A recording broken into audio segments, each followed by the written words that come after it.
La poésie révoltée. Si la révolte métaphysique refuse le oui et se borne à nier absolument, elle se voue à paraître.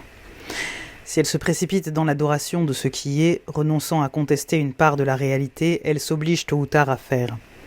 Entre les deux, Ivan Karamazov représente, mais dans un sens douloureux, le laisser-faire. La poésie révoltée à la fin du XIXe et au début du XXe siècle a constamment oscillé entre ces deux extrémités, la littérature et la volonté de puissance, l'irrationnel et le rationnel, le rêve désespéré et l'action implacable.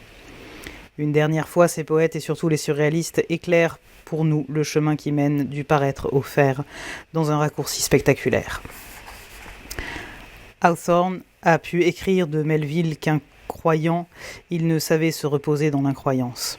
De même, de ces poètes jetés à l'assaut du ciel, il est possible de dire que, voulant tout renverser, ils ont affirmé en même temps leur nostalgie désespérée d'un ordre. Par une ultime contradiction, ils ont voulu tirer raison de la déraison et faire de l'irrationnel une méthode. Ces grands héritiers du romantisme ont prétendu rendre la poésie exemplaire et trouver dans ce qu'elle avait de plus déchirant la vraie vie. Ils ont divinisé le blasphème et transformé la poésie en expérience et en moyen d'action. Jusqu'à eux, en effet, ceux qui avaient prétendu agir sur l'événement et sur l'homme, en Occident au moins, l'avaient fait au nom de règles rationnelles. Le surréalisme, au contraire, après Rimbaud, a voulu trouver dans la démence et la subversion une règle de construction. Rimbaud, par son œuvre et seulement par elle, avait indiqué la voie, mais à la manière fulgurante dont l'orage révèle l'orée d'un chemin.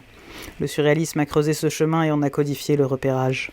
Par ses outrances comme par ses reculs, il a donné sa dernière et somptueuse expression à une théorie pratique de la révolte irrationnelle, dans le temps même où, sur une autre voie, la pensée révoltée fondait le culte de la raison absolue.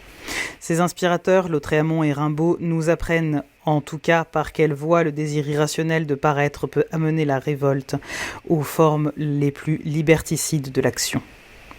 Lautréamont et la banalité.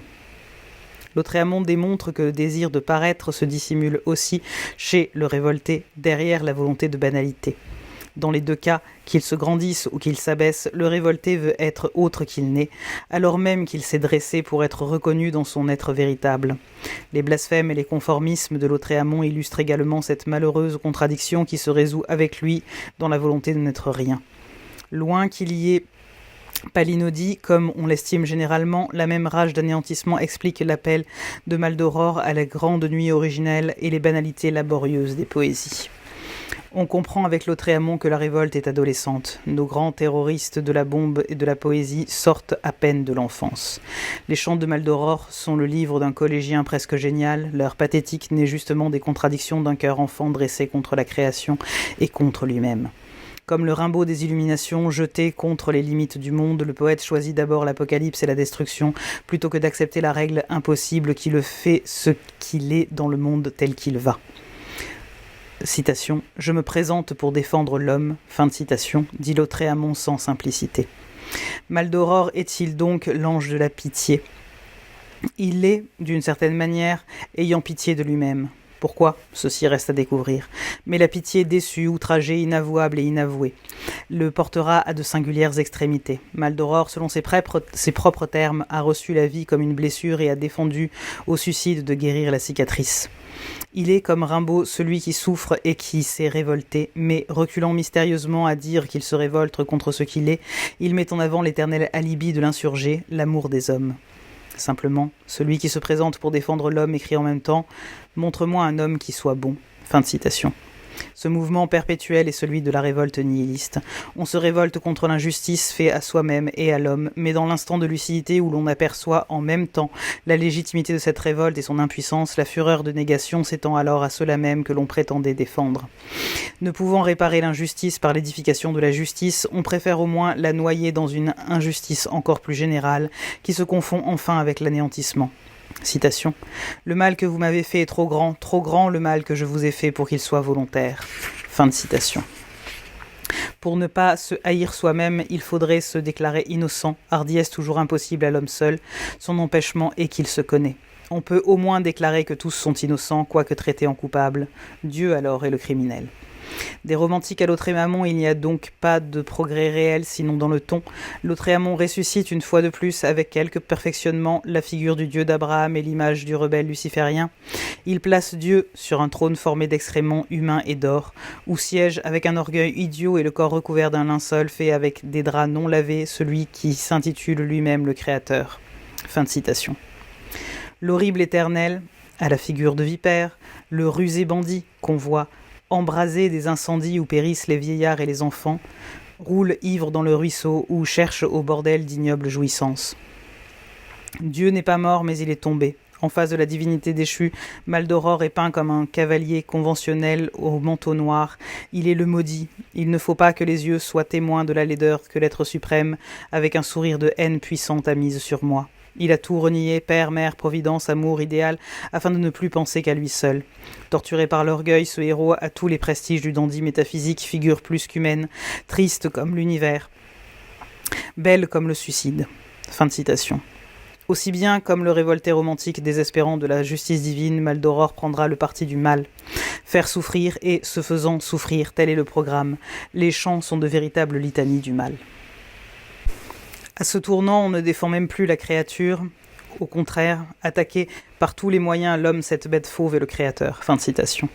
Tel est le dessein annoncé des chants. Bouleversé à la pensée d'avoir Dieu pour un ennemi, ivre de la solitude puissante des grands criminels, Maldoror va se lancer contre la création et son auteur. Les chants exaltent la sainteté du crime, annoncent une série croissante de crimes glorieux, et la stance 20 du chant 2 inaugure même une véritable pédagogie du crime et de la violence. Une si belle ardeur est, à cette époque, conventionnelle. Elle ne coûte rien. La véritable originalité de Lautréamont est ailleurs. Les romantiques maintenaient avec précaution l'opposition fatale entre la solitude humaine et l'indifférence divine. Les expressions littéraires de cette solitude étaient le château isolé et le dandy. Mais l'œuvre de Lautréamont parle d'un drame plus profond. Il semble bien que cette solitude lui ait été insupportable et que, dressé contre la création, il ait voulu en détruire les limites. Loin de chercher à fortifier de tours crénelés le règne humain, il a voulu confondre tous les règnes. La création a été ramenée par lui aux mers primitives où la morale perd son sens en même temps que tous les problèmes, dont celui effrayant selon lui de l'immortalité de l'âme. Il n'a pas voulu ériger une image spectaculaire du rebelle ou du dandy en face de la création, mais confondre l'homme et le monde dans le même anéantissement. Il s'est attaqué à la frontière même qui sépare l'homme de l'univers. La liberté totale, celle du crime en particulier, suppose la destruction des frontières humaines. Ce n'est pas assez de vouer à l'exécration tous les hommes et soi-même. Il faut encore ramener le règne humain au niveau du règne de l'instinct. On trouve chez Lautréamont ce refus de la conscience rationnelle, ce retour à l'élémentaire qui est l'une des marques des civilisations en révolte contre elles-mêmes. Il ne s'agit plus de paraître par un effort obstiné de la conscience, mais de ne plus être en tant que conscience. Toutes les créatures des champs sont amphibies parce que Maldoror refuse la terre et ses limitations. La flore est faite d'algues et de goémons. Le château de Maldoror est sur les eaux. Sa patrie, le vieil océan, l'océan double symbole, est à la fois le lieu de l'anéantissement et de la réconciliation. Il apaise à sa manière la soif puissante des âmes vouées au mépris d'elles-mêmes et des autres, la soif de ne plus être. Les champs seraient ainsi nos métamorphoses où le sourire antique est remplacé par le rire d'une bouche coupée au rasoir, image d'un humour forcené et grinçant. Ce bestiaire ne peut pas cacher tous les sens qu'on a voulu y trouver, mais il révèle au moins une volonté d'anéantissement qui prend sa source au cœur le plus noir de la révolte. L'abêtissez-vous, pascalien, prend avec lui un sens littéral. Il semble que Lautréamont n'ait pu supporter la clarté froide et implacable où il faut durer pour vivre. Ma subjectivité est un créateur, c'est trop pour un cerveau. Il a choisi alors de réduire la vie à son œuvre, à la nage fulgurante de la sèche au milieu d'un nuage d'encre. Le beau passage où Maldoror s'accouple en haute mer à la femelle du requin, d'un accouplement long, chaste et hideux, le récit significatif surtout où Maldoror, transformé en poulpe, assaille le créateur, sont des expressions claires d'une évasion hors des frontières de l'être et d'un attentat convulsé contre les lois de la nature.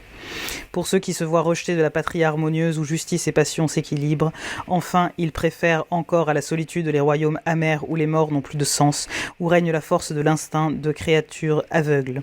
Ce défi est en même temps une mortification, la lutte avec l'ange du chant. Il La lutte avec l'ange du chant 2 s'achève dans la défaite et le pourrissement de l'ange.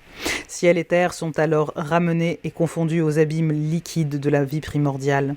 Ainsi, l'homme requin des champs n'avait acquis de nouveaux changements des extrémités de ses bras et de ses jambes que comme l'expiatoire châtiment de quelques crimes inconnus. Il y a en effet, un crime ou l'illusion d'un crime, est-ce l'homosexualité, dans cette vie mal connue de Lautréamont. Aucun lecteur des chants ne peut défendre de l'idée qu'il manque de ce livre une confession de Stavrogin. Faute de confession, il faut voir dans les poésies le redoublement de cette mystérieuse volonté d'expiation. Le mouvement propre à certaines formes de révolte qui consiste, nous le verrons, à restaurer la raison au terme de l'aventure irrationnelle, à retrouver l'ordre à force de désordre et à se charger volontairement de chaînes plus lourdes encore que celles dont on a voulu se libérer et dessiner. Dans cette œuvre, avec une telle volonté de simplification et un tel cynisme qu'il faut bien que cette conversion ait un sens. Au chant qui exaltait le non absolu succède une théorie du oui absolu, à la révolte sans merci, le conformisme sans nuance. Ceci, dans la lucidité, la meilleure explication des chants, les poésies nous la donnent en effet. Le désespoir se nourrissant avec un parti pris de ces fantasmagories conduit imperturbablement le littérateur à l'abrogation en masse des lois divines et sociales et à la méchanceté théorique et pratique. Fin de citation. Les poésies dénoncent aussi la culpabilité d'un écrivain qui roule sur les pentes du néant et se méprise lui-même avec des cris joyeux. Fin de citation. Mais à ce mal, elle ne donne pas d'autre remède que le conformisme métaphysique. Puisque la poésie du doute en arrive ainsi à un tel point de désespoir morne et de méchanceté théorique, c'est qu'elle est radicalement fausse, par cette raison qu'on y discute les principes et qu'il ne faut pas les discuter. Fin de citation. Ces belles raisons résume, en somme, la morale de l'enfant de cœur et du manuel d'instruction militaire. Mais le conformisme peut être forcené et par là insolite. Quand on a exalté la victoire de l'aigle malfaisant sur le dragon de l'espérance, on peut répéter obstinément qu'on ne chante plus que l'espoir. On peut écrire « Avec moi et ma solennité des grands jours, je te rappelle dans mes foyers déserts glorieux espoirs ». Fin de citation. Il faut encore convaincre. Consoler l'humanité, la traiter en frère, revenir à Confucius, Bouddha, Socrate, Jésus-Christ, moraliste qui courait les villages en mourant de faim. Fin de citation. Ce sont encore les projets du désespoir. Ainsi, au cœur du vice, la vertu, la vie rangée ont une odeur de nostalgie, car Lautréamont refuse la prière et le Christ pour lui n'est qu'un moraliste. Ce qu'il se propose plutôt, c'est l'agnosticisme et l'accomplissement du devoir. Un si beau programme suppose par malheur l'abandon, la douceur des soirs, un cœur sans amertume, une réflexion détendue. Lautréamont émeut lorsqu'il écrit soudain « Je ne connais pas d'autre grâce que celle d'être né ». Fin de citation. Mais on devine les dents serrées quand il ajoute « Un esprit impartial la trouve complète ». Fin de citation. Il n'y a pas d'esprit impartial devant la vie et la mort. Le révolté avec Lautréamont fuit au désert. Mais ce désert du conformisme est aussi lugubre qu'un art rare. Le goût de l'absolu le stérilise encore et la fureur de l'anéantissement. Comme Maldoror voulait la révolte totale, Lautréamont, pour les mêmes raisons, décrète la banalité absolue.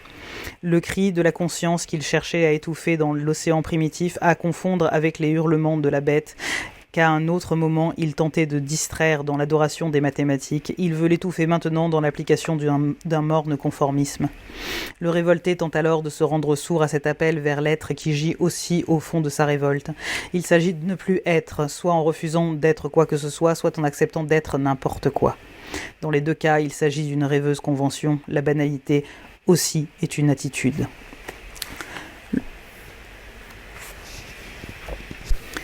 Le conformisme est une des tentations nihilistes de la révolte qui domine une grande partie de notre histoire intellectuelle. Elle montre en tout cas comment le révolté qui passe à l'action s'il oublie ses origines est tenté par le plus grand conformisme. Elle explique donc le XXe siècle. Lautréamont, salué ordinairement comme le chantre de la révolte pure, annonce au contraire le goût de l'asservissement intellectuel qui s'épanouit dans notre époque. Les poésies ne sont qu'une préface à un livre futur, et tous de rêver à ce livre futur, aboutissement idéal de la révolte littéraire. Mais il s'écrit aujourd'hui contre Lautréamont à des millions d'exemplaires sur l'ordre des bureaux. Le génie, sans aucun doute, ne se sépare pas de la banalité. Mais il ne s'agit pas de la banalité des autres, celle que, vainement, on se propose de rejoindre et qui rejoint elle-même le Créateur quand il le faut par les moyens de la police. Il s'agit, pour le Créateur, de sa propre banalité tout entière à créer. Chaque génie est à la fois étrange et banal. Il n'est rien s'il est seulement l'un ou l'autre. Nous devrons nous en souvenir en ce qui concerne la révolte. Elle a ses dandys et ses valets, mais n'y reconnaît pas ses fils légitimes. Surréalisme et révolution.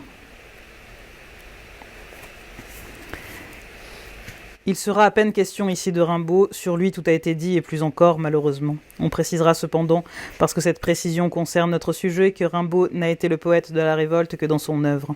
Sa vie, loin de légitimer le mythe qu'elle a suscité, illustre seulement une lecture objective des lettres du Harare suffit à le montrer, un consentement au pire nihilisme qui soit. Rimbaud a été déifié pour avoir renoncé au génie qui était le sien, comme si ce renoncement supposait une vertu surhumaine. Bien que cela disqualifie les alibis de nos contemporains, il faut dire au contraire que le génie seul suppose une vertu, non le renoncement au génie.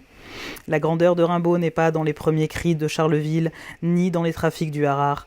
Elle éclate à l'instant où, donnant à la révolte le langage le plus étrangement juste qu'elle ait jamais reçu, il dit à la fois son triomphe et son angoisse, la vie absente au monde et le monde inévitable, le cri vers l'impossible et la réalité rugueuse à étreindre, le refus de la morale et la nostalgie irrésistible du devoir. À ce moment où, portant en lui-même l'illumination et l'enfer, insultant et saluant la beauté, il fait une contradiction irréductible, un chant double et alterné, il est le poète de la révolte et le plus grand.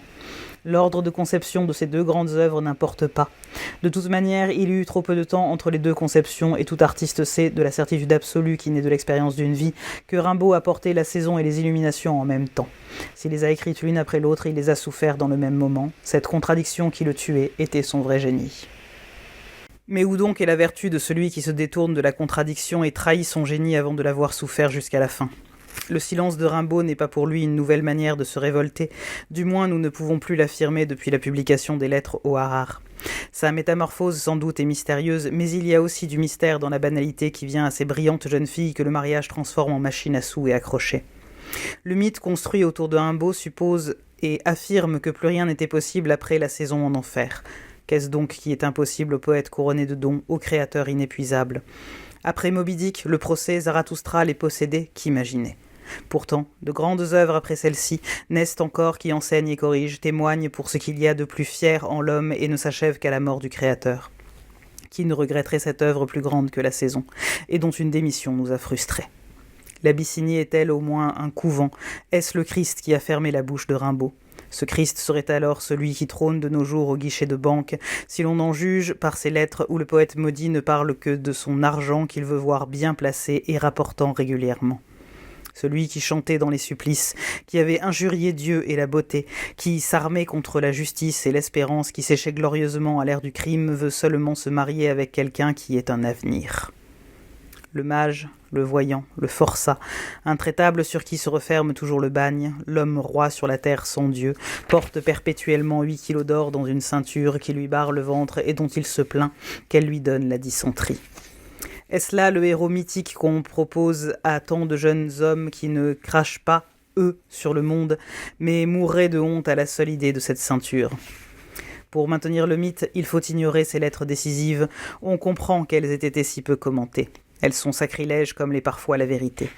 Grand et admirable poète, le plus grand de son temps, oracle fulgurant, voilà ce qu'est Rimbaud, mais il n'est pas l'homme-dieu, l'exemple farouche, le moine de la poésie qu'on a voulu nous présenter.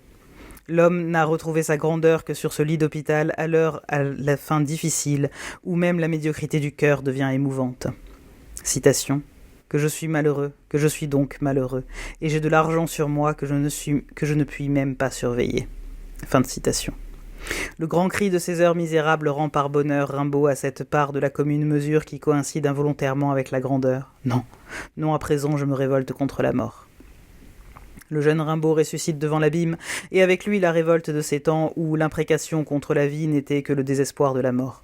C'est alors que le trafiquant bourgeois rejoint l'adolescent déchiré que nous avons si chèrement aimé. Il le rejoint dans l'effroi et la douleur amère où se retrouvent finalement les hommes qui n'ont pas su saluer le bonheur. Ici seulement commence sa passion et sa vérité. Au reste, le Harare était en effet annoncé dans l'œuvre, mais sous la forme de la démission dernière. Le meilleur, un sommeil bien ivre sur la grève.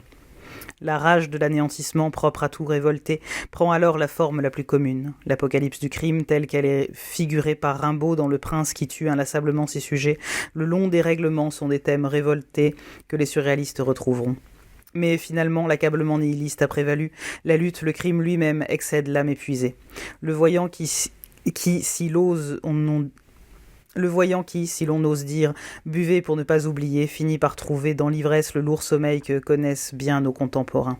On dort sur la grève ou à Aden, et l'on consent, non plus activement mais passivement, à l'ordre du monde, même si cet ordre est dégradant.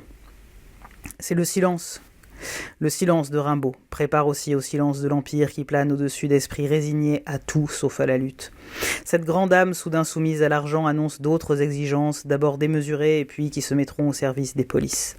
N'être rien, voilà le cri de l'esprit lassé de ses propres révoltes. Il s'agit alors d'un suicide de l'esprit moins respectable après tout que celui des surréalistes et plus gros de conséquences. Le surréalisme, justement, au terme de ce grand mouvement de révolte, n'est significatif que parce qu'il a tenté de continuer le seul Rimbaud qui vaille la tendresse. Tirant de la lettre sur le voyant et de la méthode qu'elle suppose, la règle d'une ascèse révoltée, il illustre cette lutte entre la volonté d'être et le désir d'anéantissement, le non et le oui que nous avons retrouvés à tous les stades de la révolte. Pour toutes ces raisons, plutôt que de répéter les commentaires incessants qui entourent l'œuvre de Rimbaud, il paraît préférable de le retrouver et de le suivre chez ses héritiers. Révolte absolue, insoumission totale, sabotage en règle, humour et culte de l'absurde, le surréalisme dans son intention première se définit comme le procès de tout toujours à recommencer. Le refus de toutes les déterminations est net, tranché, provoquant. Citation. « Nous sommes des spécialistes de la révolte. » Fin de citation. Machine à chavirer l'esprit, selon Aragon, le surréalisme s'est forgé d'abord dans le mouvement Dada, dont il faut noter les origines romantiques et le dandysme anémié. La non-signification et la contradiction sont alors cultivées pour elles-mêmes. Citation. Les vrais Dada sont contre Dada, tout le monde est directeur de Dada. Fin de citation. Ou encore, qu'est-ce qui est bien, qu'est-ce qui est laid, qu'est-ce qui est grand, fort, faible, connais pas. Fin de citation. Ces nihilistes de salon étaient évidemment menacés de fournir aux serviteurs les orthodoxies les plus strictes. Mais il y a dans le surréalisme quelque chose de plus que ce non-conformisme de parade, l'héritage de Rimbaud justement que Breton résume ainsi. Devons-nous laisser là toute espérance.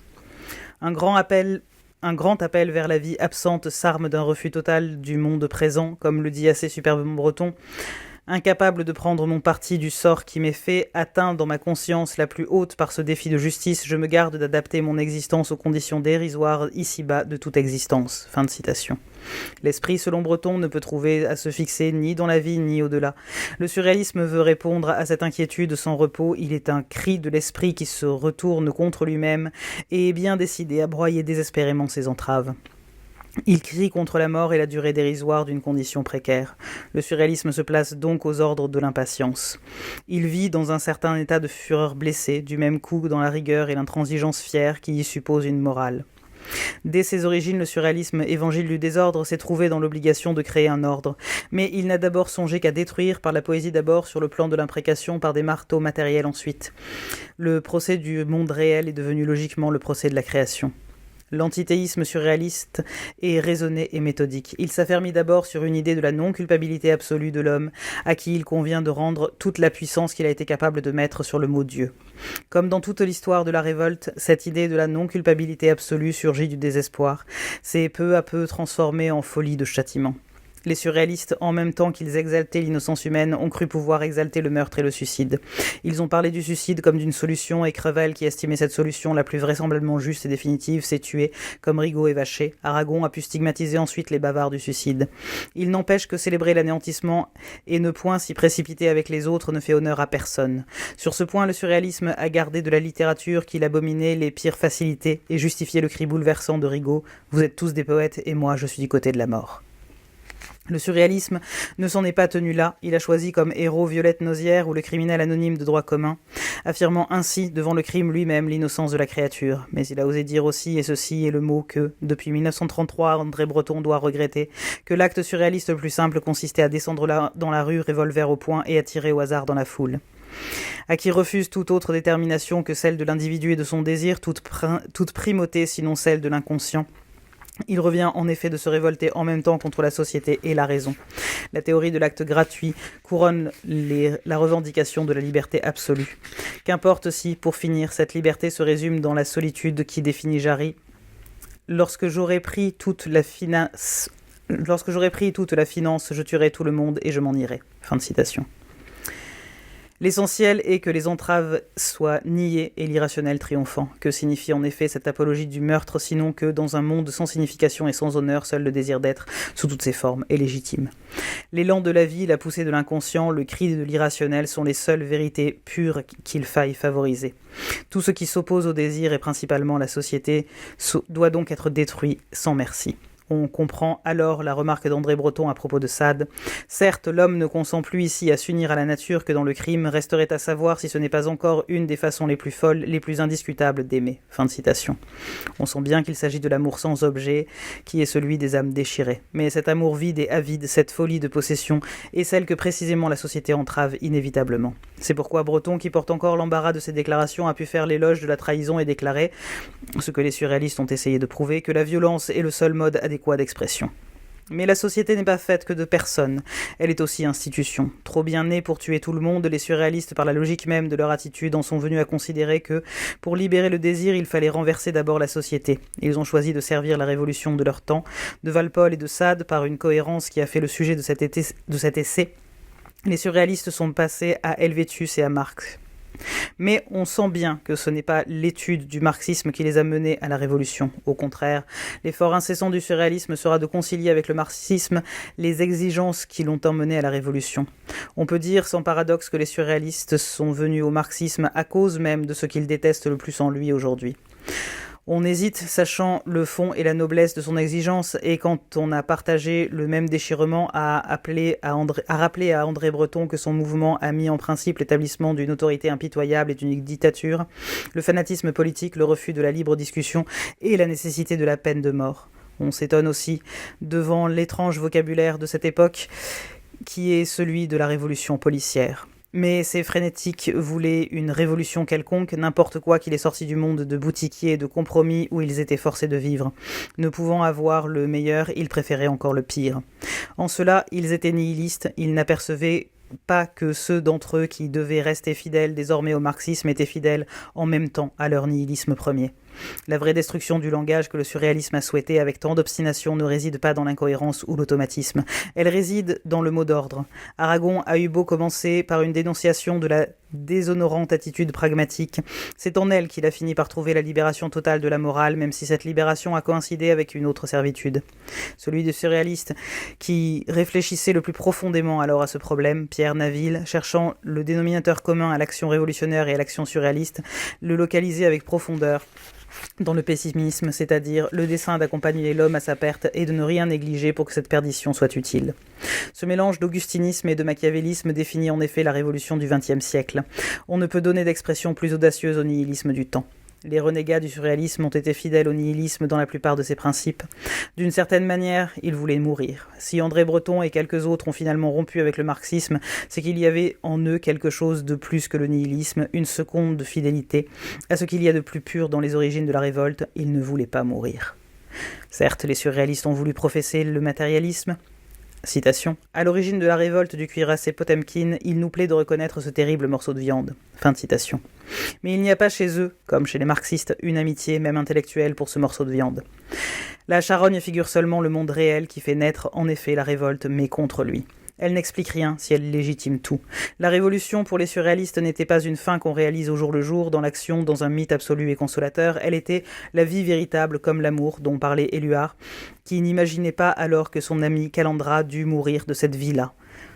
Il voulait le communisme du génie, non pas d'autre. Ces curieux marxistes se déclaraient en insurrection contre l'histoire et célébraient l'individu héroïque.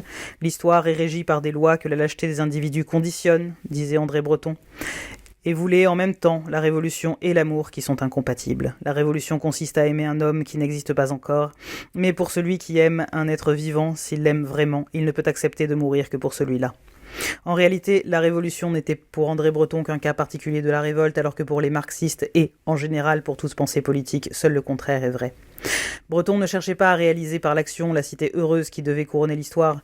L'une des thèses fondamentales du surréalisme est en effet qu'il n'y a pas de salut. L'avantage de la Révolution n'était pas de donner aux hommes le bonheur, l'abominable confort terrestre. Elle devait au contraire, dans l'esprit de Breton, purifier et éclairer leurs tragiques conditions. La Révolution mondiale et les terribles sacrifices qu'elle suppose ne devaient apporter qu'un bienfait. Citation, empêcher que la précarité tout artificielle de la condition sociale ne voile la précarité réelle de la condition humaine. Fin de citation. Simplement, pour Breton, ce progrès était démesuré, autant dire que la Révolution devait être mise au service de l'ascèse intérieure par laquelle chaque homme peut transfigurer le réel et le merveilleux. Citation, revanche éclatante de l'imagination de l'homme. Fin citation. Le merveilleux tient chez André Breton la place que tient le rationnel chez Hegel. On ne peut donc rêver opposition plus complète avec la philosophie politique du marxisme. Les longues hésitations de ce Carto appelé les Amiels de la Révolution s'expliquant sans peine, les surréalistes étaient plus différents de Marx que ne le furent les réactionnaires comme Joseph de Maistre par exemple.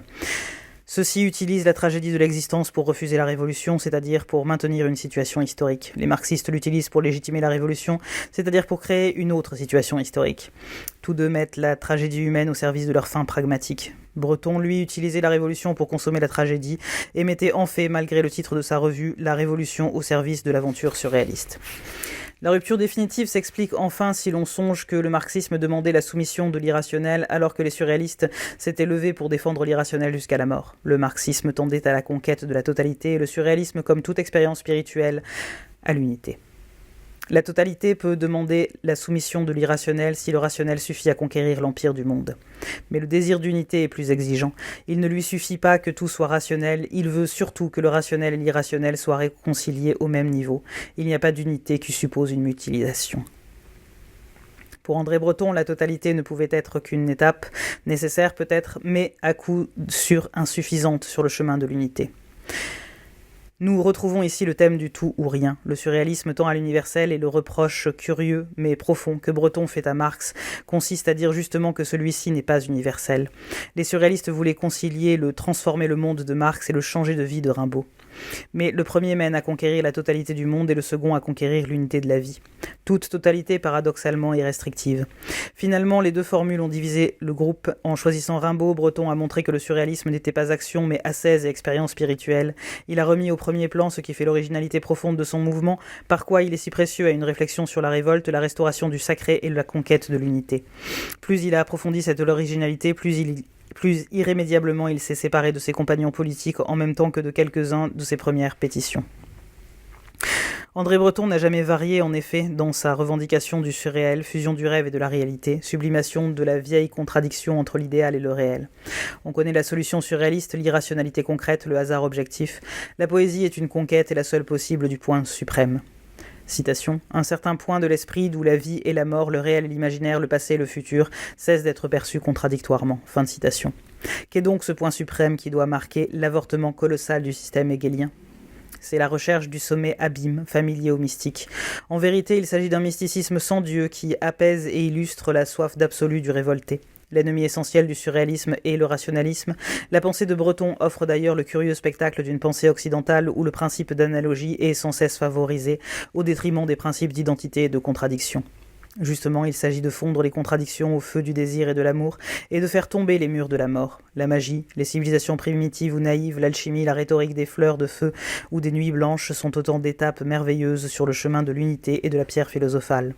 Le surréalisme, s'il n'a pas changé le monde, l'a fourni de quelques mythes étranges qui justifient en partie Nietzsche lorsqu'il annonçait le retour des Grecs, en partie seulement car il s'agit de la Grèce de l'ombre, celle des mystères et des dieux noirs.